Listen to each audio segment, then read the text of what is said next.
Hi, everyone. We're going to get started. So thank you all for joining us today for Grenzbach, Gleer & Associates webinar titled Hidden Treasures, an Analytics-Driven Culture at the Huntington Library, Art Collections, and Botanical Gardens. My name is Anthony Hale. I'm an Interactive Marketing Specialist here at Grenzbach, Gleer & Associates, and I'm also with Catherine Julitz. We are the hosts for this webinar. Before I turn it over to our presenters, please note that we'll be stopping the webinar at key points to answer any questions you might have. So to submit a question, just hover your mouse over the green bar until you see a question mark or a conversation bubble. And be sure to send the question to the host, which is Catherine, and any questions that we aren't able to get to during the session will be answered as part of the follow-up transcript that we'll email out to registrants. Following the webinar, we'll send out a link to a recording of today's session, PowerPoint slides, and written responses to all questions we don't get to during the session. If at any point during the webinar you are experiencing any technical difficulties, please email Catherine at cjulitz@grenzgleer.com or call our meeting provider WebEx directly at 866-229-3239. That's 866-229-3239. So now I'd like to introduce today's presenters. Today we have with us Chris Lutz, Associate Director of Major Gifts at the Huntington Library, Art Collections, and Botanical Gardens. And sitting next to me is Dan Lohman, Senior Vice President of Philanthropic Analytics at GG&A. So with that, I'll turn it over to them.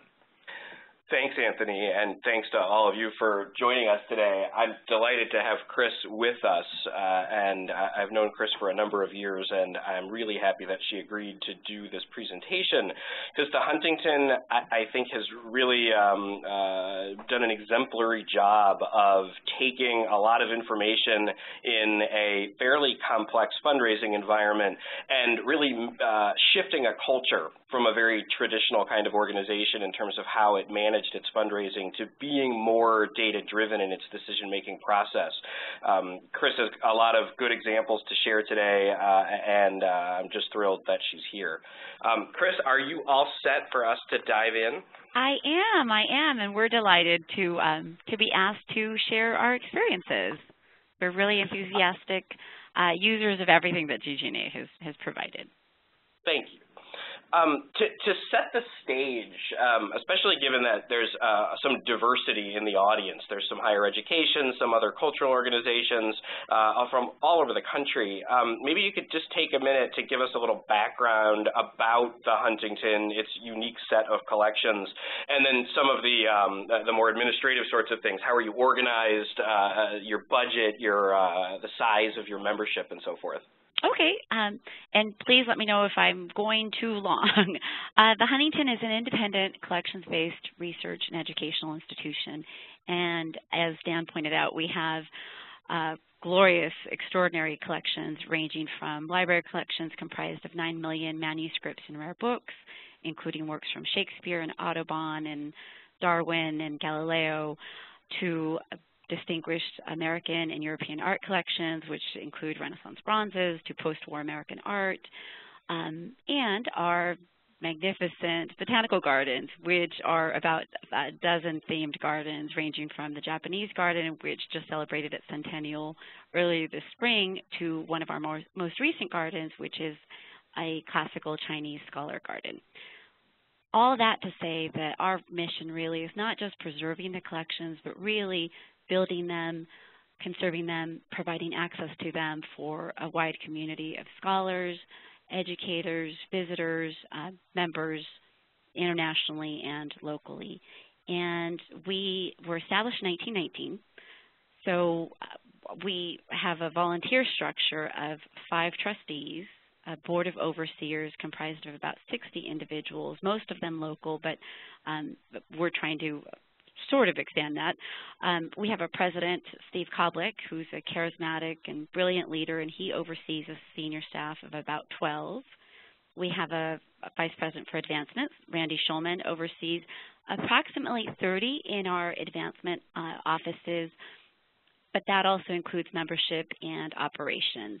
And in terms of fundraising and in our advancement office, we're relatively small, certainly compared to some of the universities and local institutions here in Southern California. We have 7 line fundraisers, so that means 7 prospect managers, and that includes Randy, includes our vice president, our AVP, a major gifts director, myself, and I'm AD Major Gifts. We have a Society of Fellows director and a manager, a Foundation Corporate Relations director, and a Planned Giving director, and the position is currently open because our fabulous Planned Giving director, Kimberly Valentine, was wooed away to another local institution. And despite the richness of the Huntington's collections, we operate on relatively lean resources, and we sort of like to say that we have a culture of frugality before having a culture of frugality was cool, and it has served us really, really well. We have a budget, we raise a budget of about $40 million a year, and our endowment is currently just under $400 million. And tell us about the campaign that you recently went through, and I think that really sets the stage for your decision to really change your use of data. Certainly. So for generations to come, the Campaign for the Huntington was the largest fundraising effort in the institution's history. We began July 1st, 2004. The campaign ended June 30th. And it was ambitious for us. It was comprehensive, $175 million in annual capital and endowment funds. The overarching goal, beyond reaching those fundraising goals to serve our programs, it was really broadening the donor base. And my position was the brainchild of our previous vice president, George Abdo, who really came to the Huntington with the mandate, as did our president, Steve Kodlik, of broadening the donor base, because we have a fantastic, loyal, traditional donor base that we're telling our president and vice president at the time, you know, we love the Huntington, but you all need to broaden and expand the pool so it's not just the same families sustaining this terrific institution. So, again, the overarching goal was to broaden the base, while of course still stewarding and taking care of the people that have been supporting the institution. So we reached our goals, thankfully, each of our goals, and exceeded them, and actually reached the campaign goal of $175 million on August 2008. So really fortunate in terms of timing. And around that time, we had already been using some data to get age information for our members so we can determine who we were going to send out Planned Giving mailings to. And as part of the contract with Grenzebach Lear & Associates, since you all were our campaign consultants, part of the contract included a batch screening. I think it was about 1,000 names. So we started in 2005 by batch screening 1,000 names, and increasingly raised it. Again, our culture of frugality was such that I think we just only paid for the least amount that we could.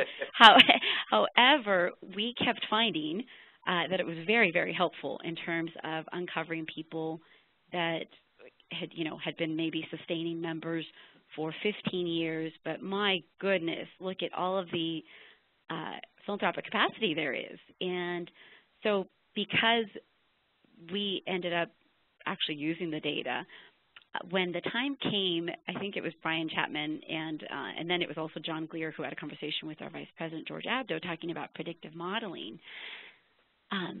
We really, again, our culture of frugality, we really had to figure out, is this an investment that the Huntington wants to make? Is this something we want to spend money on? And if we get this massive amount of data, are we really going to use it?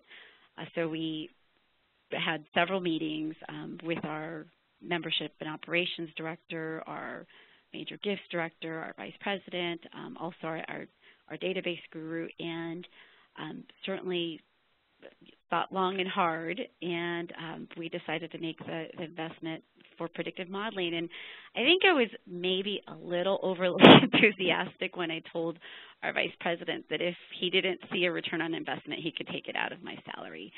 And we didn't advise anybody to do that. Yeah, that was a little bit of hyperbole on my part. But I knew, I mean, given that was, I knew it was, our credibility and and also if and also I'm a bit of a data geek, as are my colleagues. So and we've had really good experiences with Brian, your predecessor, Dan, and you've been fantastic as well. Your whole team has. So again, we made the investment, and that really took things to a new level, because it wasn't just about finding out who has capacity, but it was really using a blend of internal data that we have here at the Huntington in our Razor's Edge database, and external data, including the PRISM segmentation, including inclination for annual, major, and plan giving.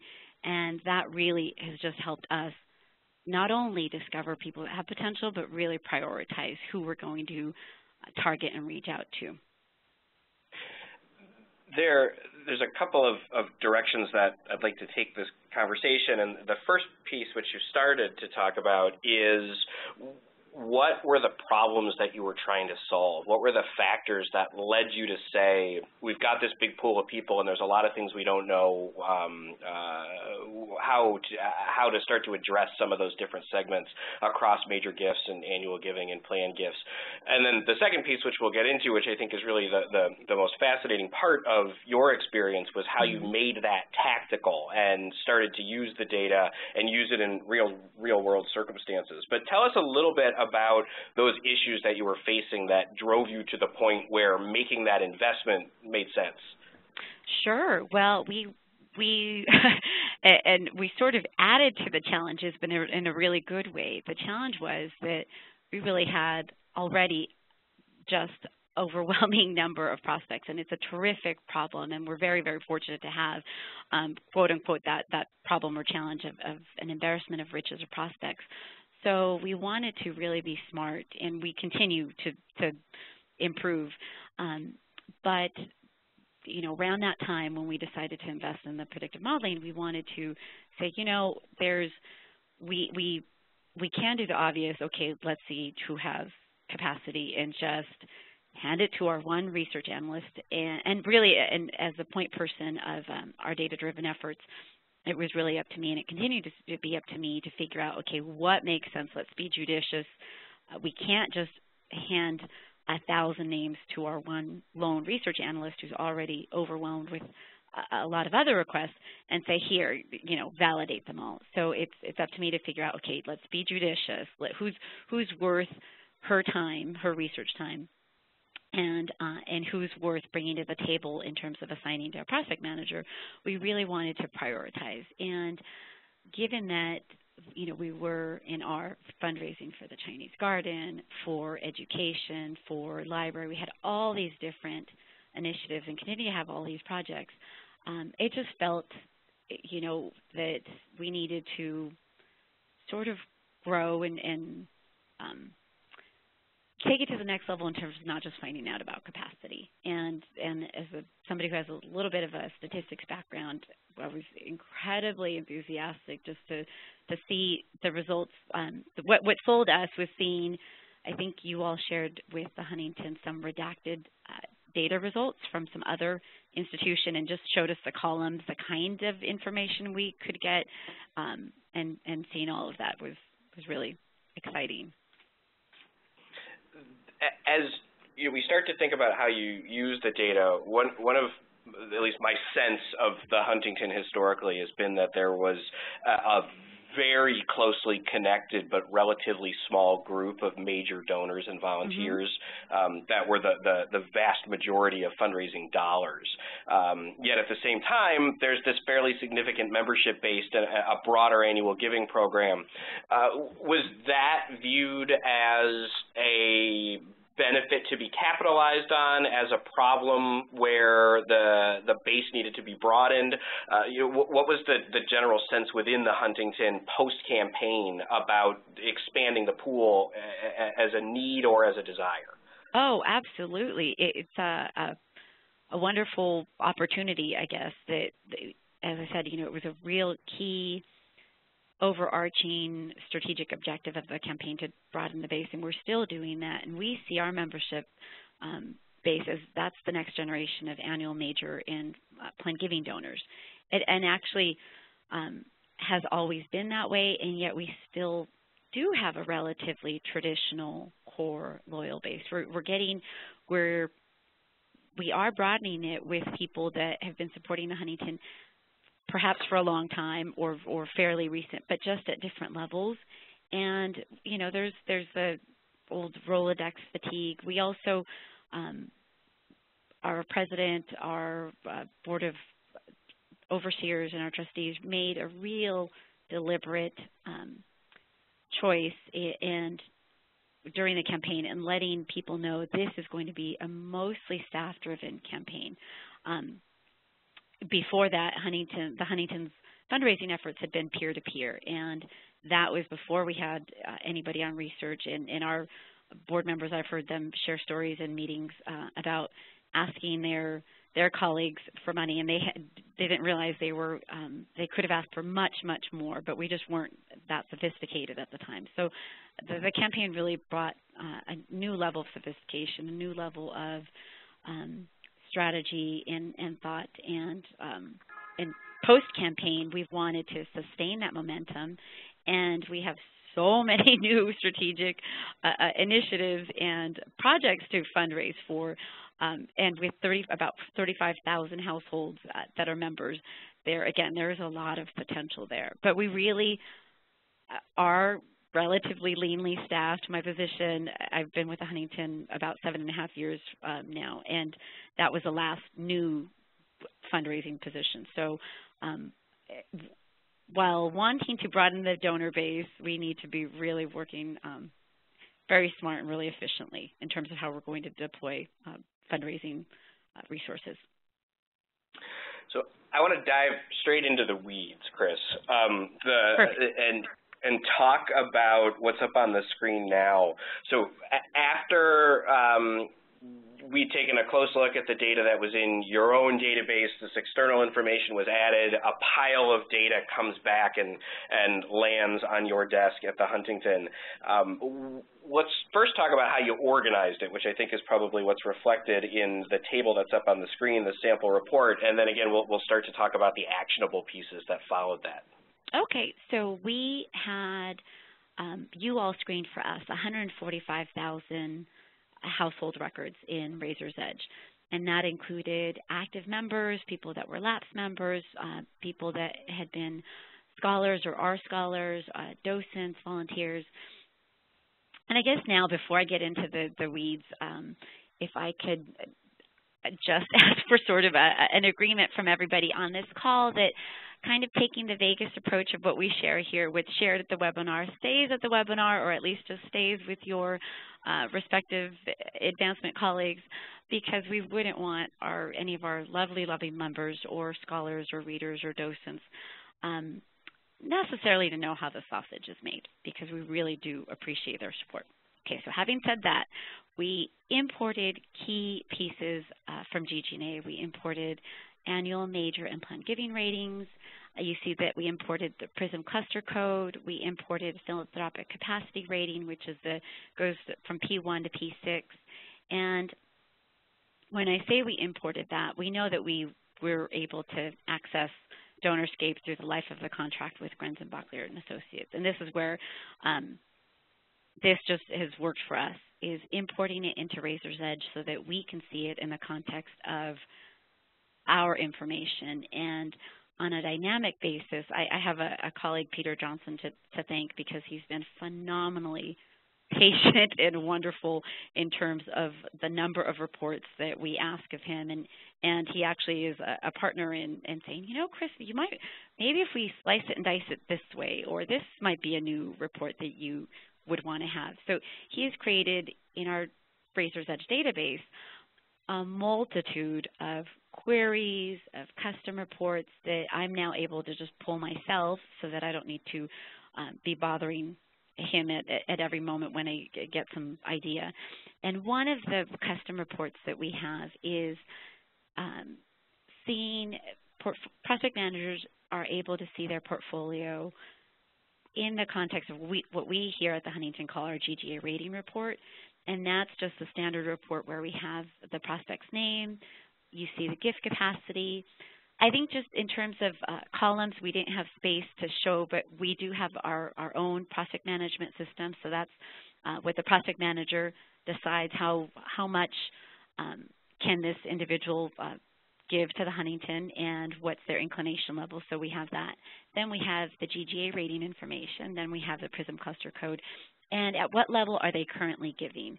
And this is pretty fantastic because we're able to see, for example, Thomas Gainsborough, and we obviously changed the names to respect our donors' privacy, but Thomas Gainsborough, we see that he has a gift capacity of 1 to 10 million, and all across the board, he's a 1, 1A, P, and P1. So he has the top annual major plan giving ratings. His PRISM cluster code is Money and Brains. And right now, Thomas Gainsborough, is giving at the fellows level, and that means he's giving at $2,500 to $4,999 a year. However, he's given $4.6 million. So he is likely, if I'm recalling correctly, a plan giving donor, and he's at the fellows level, and that's fine, and we'll let him stay that way. But this really has helped on a day-to-day basis, on a monthly basis, really help each of us just prioritize who we're going to reach out to. You raised an interesting point that I think is probably worth talking about for just a second. And the point was that you were able to work with your database staff to develop some set reports. So, and I want to emphasize your role as the Associate Director of Major Gifts is not an inherently technical or research-oriented role. And I'd like if you could talk for just a minute about how you were able to actually achieve that, how you designed those reports, how you decided what went into them, so that you were able to combine the role of your lone researcher with the available data in the system and ultimately tie it to your work, which was prospect identification and cultivation. Absolutely. And my role has evolved to, when it was first created, this position did not have a portfolio and was not a prospect manager, and was always the point person for our data-driven efforts. However, in terms of who actually pulls information and creates this, it's a really, as you said, a close partnership with our database staff. And so as it's evolved, because our donor base and prospect pipeline has grown so much, and just as needs and opportunities have arisen, I now do carry a portfolio, and I could tell you when that shift changed, I had a new appreciation for why my colleagues weren't always very enthusiastic when I would bring new names to the table. I have a really terrific collegial, familial, mutually respectful team here. It's pretty fantastic. People have long tenures. However, I got it. I understood, oh, yeah, you're all overburdened, and now I'm one of you, and I now have too many people in my portfolio that I can't get to.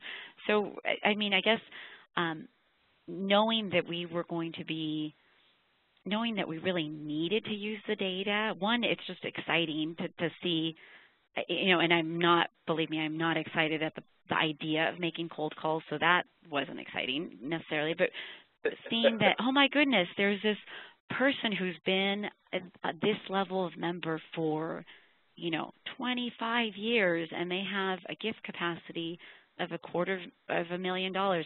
We know full well it doesn't mean that they can or should give it to the Huntington, but wow, let's see if we can find out about them. Let's see if we can develop individualized relationships. And just in the course of using the information, we learned by trial and error, and certainly bringing reports to the table. We had a lot of different input from colleagues of what might be helpful and what might not. So we just refined as we went along. I hope that addressed your question. Dan. Yeah, absolutely. And something that you and I had talked about before was about how the internet doesn't raise any money, that ultimately you have to get out and see people and tie these back to portfolios. That's actually probably a good segue into the previously promised good stuff. As I said in the introduction, in my view, Huntington has done a particularly good job of applying this kind of strategic and almost theoretical data analysis to very practical, very specific initiatives that were designed to do specific things like upgrade membership or identify planned giving prospects, and even the example I'm going to ask you to talk about now of just using up old pieces of paper that you had lying around your office and converting that into revenue. Yes. And I want to say that we did not mail some 15th century gorgeous atlas to our folks. So just the using up old paper refers brilliantly to towards the end of the campaign, we had a stack of maybe about 1,000 case statements. They were beautiful pieces that our communications office created early on in the campaign so that our prospect managers could go out and meet with their donors on a one-to-one basis. So these were pieces that we would share when we were on visits or when we were going to have a proposal.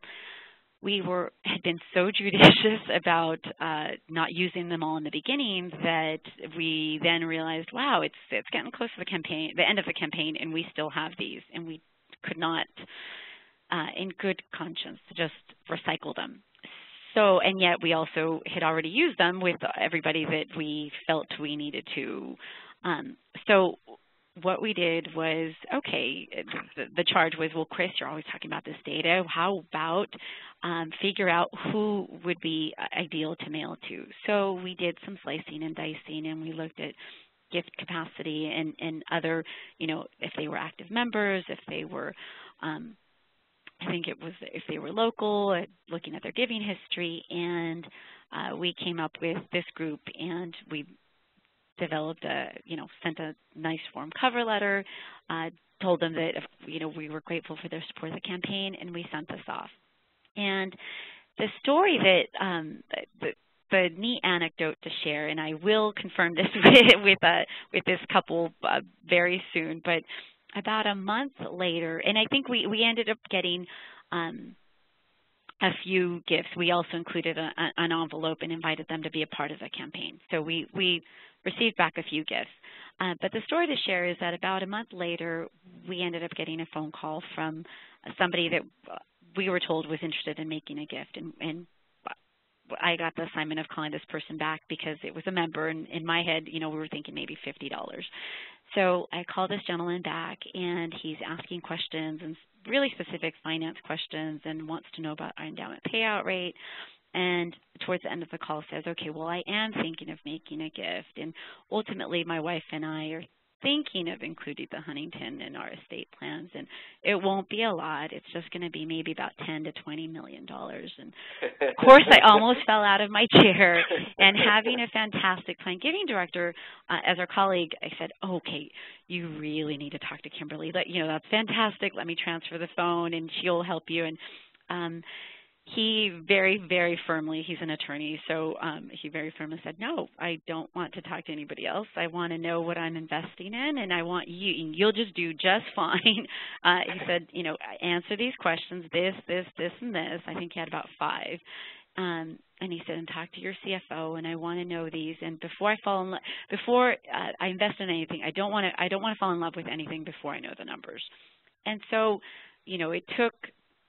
Hung up the phone, ran into my colleague's office, who's a plan giving director, and we figured out, yes, send him this information, but yes, let's invite him to a behind-the-scenes tour of this fabulous lithography exhibition that we have, because he had mentioned that he and his wife collect fruit labels, and yes, we had a meeting with CFO, and it took some time, but they finalized their estate plans. We're the primary beneficiary of their estate. They've now joined the Arabella and Henry Huntington Heritage Society. They have since purchased some library manuscripts for us, and they're fantastic low-key people that really, up until the phone call, had been members at, I believe, with a senior discount for $90 since 1992. So that's such a good story. Yeah. Well, I like it because it's the whole arc, that it started with a good approach to looking at the list within the database, where this was just a name and an ID number, to a creative use of collateral materials that you had on hand, to a really effective cultivation process, where it was ultimately their personal interaction with you and the Huntington that led them to this high level. That, you know, the anecdotes are important because the biggest gifts are almost always anecdotes. But let's go a little bit farther down the scale and talk about the ways that the Huntington used data to make decisions about the membership. Sure. In terms of, and you alluded to it, we've used data to send upgrade appeals, to reach out to lapsed members. And I should, you know, at the risk of being overly cliche, I'd like to just share two statistics that I think capture the Huntington's thought about data and statistics. The first is by George Bernard Shaw, and it is a mark of a truly intelligent person to be moved by statistics. So that's the one spectrum. The other is by a local hero here in Southern California, Vin Scully, who's the voice of the Dodgers, who says statistics are used much like a drunk uses a lamppost, for support, not illumination. So somewhere in between lies the Huntington. In terms of capitalizing on membership, we really are grateful for all of our member support. And in terms of, you know, what's going to be more effective and more get a better response, an AD major gift director picking up the phone and just trying to have a visit with somebody because they have a fantastic gift capacity, and they often can be scared by my title. Or one tactic that and this is just part of our multifaceted strategy, is really having prospect and screening events. And Dan, and I think that might be the next slide, talking about specialized events. But what we've done is we have one coming up next Tuesday, and we currently have a Civil War exhibition. It's a fantastic exhibit. It's all from the Huntington's collections, and everything we do in terms of using the data is trying to engage our members and engage our potential prospects and really connect them with the collection. So we're inviting them for coffee and pastries and a behind-the-scenes tour with our curator. And that's fairly straightforward enough just to be able to initiate conversations. How we developed that invitation list, though, was another matrix of slicing and dicing GG&A information, and we targeted people that are active members that mostly have a primary plan giving rating, and the primary plan giving rating takes into account demographic information, historic giving information, and their age. And we did it, we're doing it on a Tuesday in the morning because when we've had other events, other prospect events that are on weeknights, I've had conversations with older women, older men that say, we'd love to come, and we love the Huntington, and we want to get that up close and personal look, but we don't drive at night. And if you had something in the daytime, we would come to that. And I should say that, of course, as members, our members are invited to a multitude of things throughout the year, and we certainly try to connect and broaden our donor base the old-fashioned way by just meeting our members and being there. But this is one of the proactive screening and prospect events that we have. I love the use of Tuesday at 10 a.m. because, I mean, this is classic segmentation of using age data, capacity data for the first pass, and then you certainly limit your audience when you do something at Tuesday at 10 a.m. to people who are available Tuesdays at 10 a.m.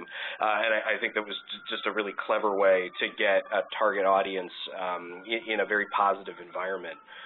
It's great. We have a question, which was, what was the rating of the $10 to $20 million estate donors that we talked about a few slides back? It's actually fluctuated, interestingly enough, and Dan, I meant to share that with you, but back then it was 100,000. 100,000 to 249,000. And has it's gone up since then? It has gone down, but we know that it might be based on, something on their part, perhaps. I mean, they are very much still have capacity. And one might say the obvious thing is, oh my gosh, there's the Huntington. Why wouldn't they have exhausted and gone down the list of all 100,000?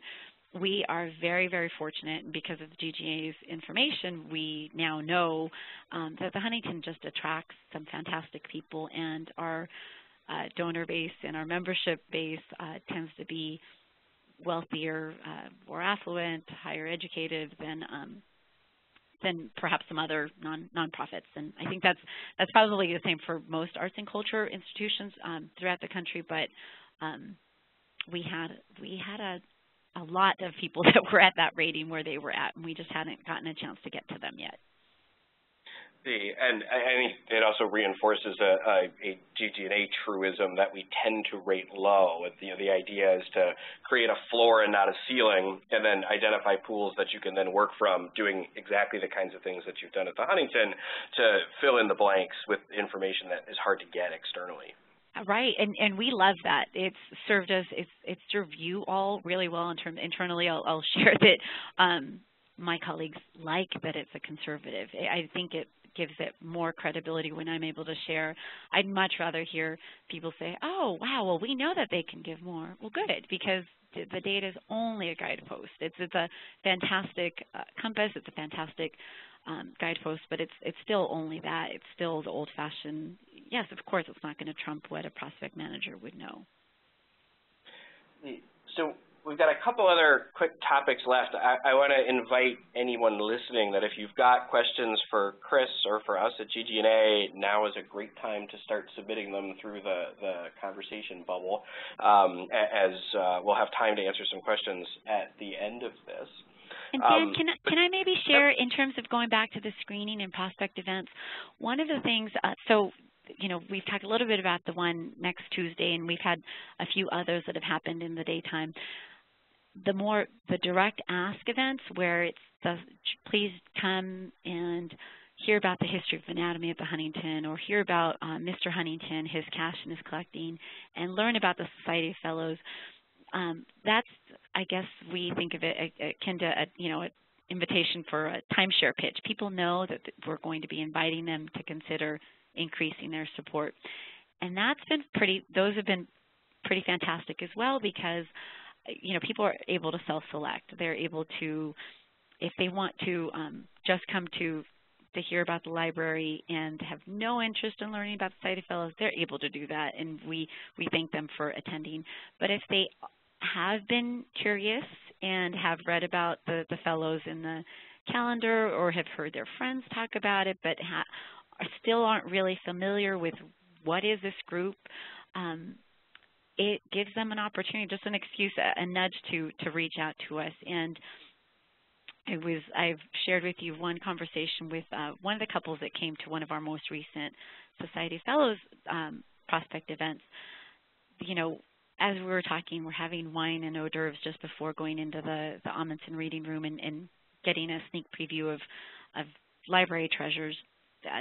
The couple tells us that they're complimenting the Huntington and how great we are to do these kinds of events, where we obviously are targeting people that have been supporting us at this certain level for a number of years, and wow, you're just so smart that you're targeting us, because we've been giving you at the same level for all of these years, and it's just, we've been really thinking recently of increasing our support, and you just got us just at the right time.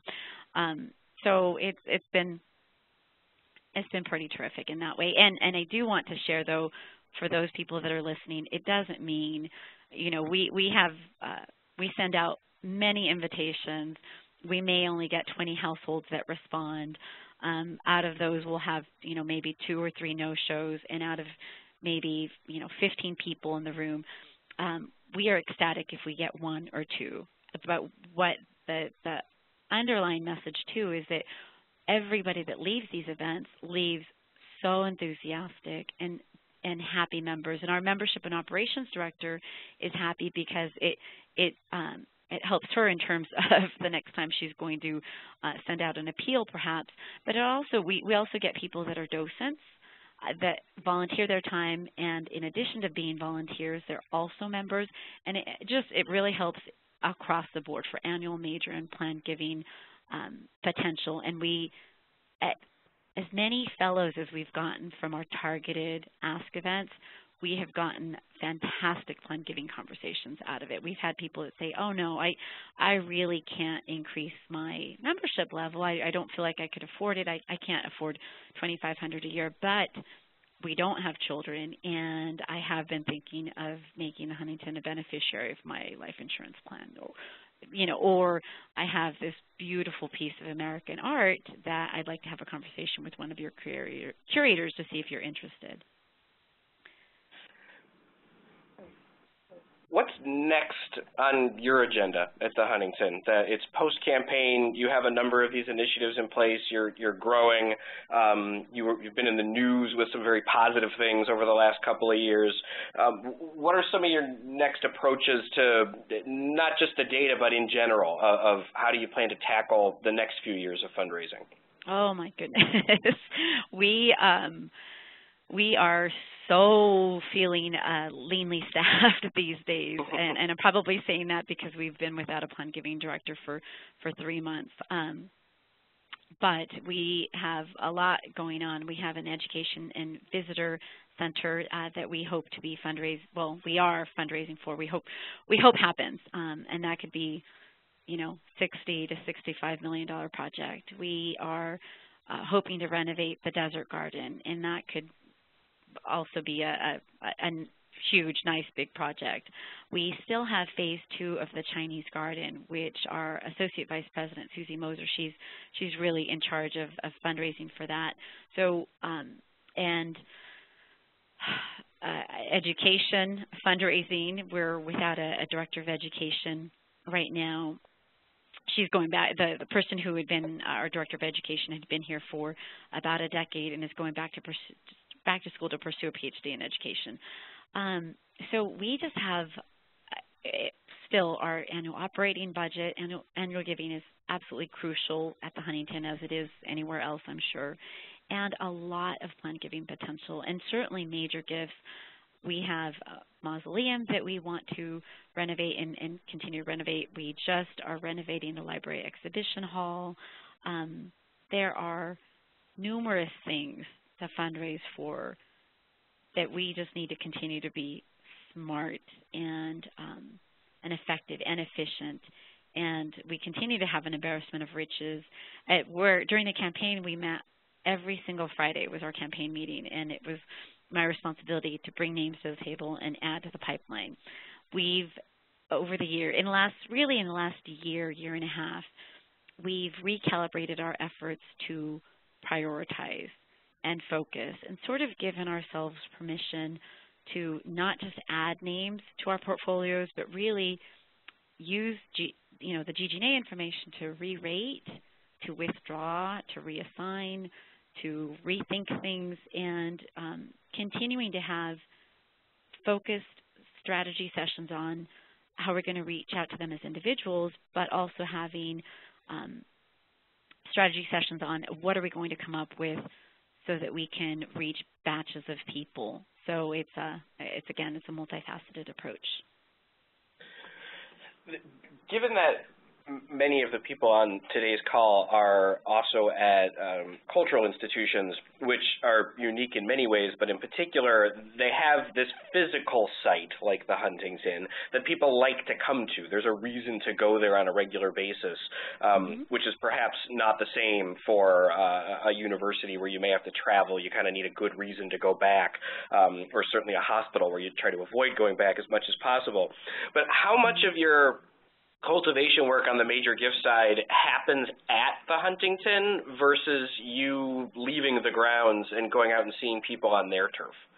A vast majority, and I think you're absolutely right. It is because people like coming here, and because this is where the stuff is. It doesn't mean we don't go out. Our AVP, Susie Moser, as I said, who's in charge of the Chinese garden, she and our president traveled to China a few months ago, and certainly we have donor visits that are more local, Orange County or the desert or Santa Barbara or New York, but really because we have a dozen magnificent themed gardens, because we have the library collections and we can take donors or prospects down into the basement so they can see where we keep the maps or where we can keep a history of medicine collection, for example, or they can see some pieces of American art and have a conversation with the curator.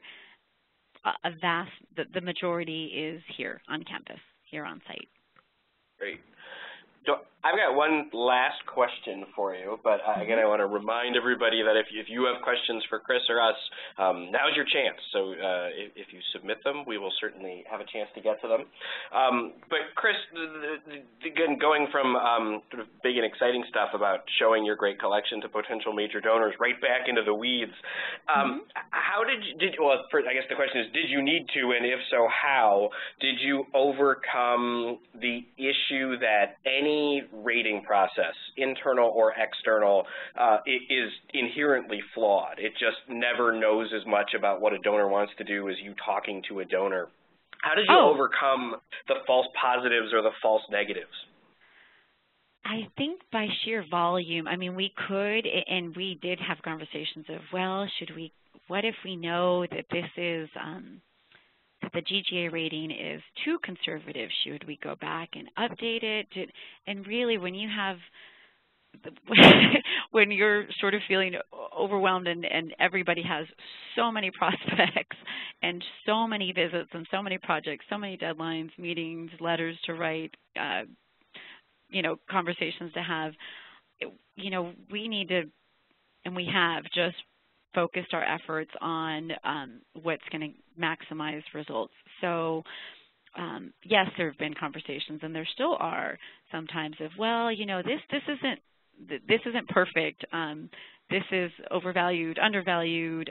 No, I think we might have one of our colleagues is married, and I think on the GGA rating, it showed her as head of household, not him. I mean, we just don't really worry about that. That in the grand scheme of things, we use the information as best we can, and we just have in our head, as I keep saying over and over, the caveat of, it's not the end-all be-all. We love the GGA information, but we know it's never going to replace. It's always never going to replace the human interaction, the cultivation that needs to happen, and ultimately it's prospect managers that decide. We take your information with a bit of a grain of salt, and we certainly do use it, but ultimately the prospect manager decides what the rating is, what the internal rating here for the Huntington is. They're the ones that prioritize. Nobody is looking over our shoulders and saying, no, you really should rate this person this way. And I guess I don't know if that's just because I have a feel. My first instinct is to say it's just because of the sheer volume. We just don't have the time to get hung up on overcoming the flaws. We just use what we can and go. And sorry if that's not as sophisticated, or perhaps maybe, I don't know if that's the best practices thing to do, but that's what has worked here. Yeah, I mean, I think whatever works in your own environment is ultimately the best practice, right? Well, Chris, I'm no Terry Gross, but I certainly appreciate you fielding my questions. And I think the information that you offered today about your experience at the Huntington certainly helpful for me to understand from a practical application standpoint, and I hope that was the case for our listeners. I want to remind everyone you can still ask questions. I'm going to turn it back over to Anthony with a couple of closing remarks. But Chris, thank you so much. Thank you, Dan, and I'll just pretend that you're Terry Gross. You're pretty fantastic, too. Thank you. Okay, everyone, so if there aren't any more questions, following this session, we will send out a transcript of all additional questions and a copy of today's presentation and a link to the recording of the webinar. And so thank you all very much for attending, and thank you to Dan and Chris as well for a great conversation. Thank you so much. Thank you. Bye-bye.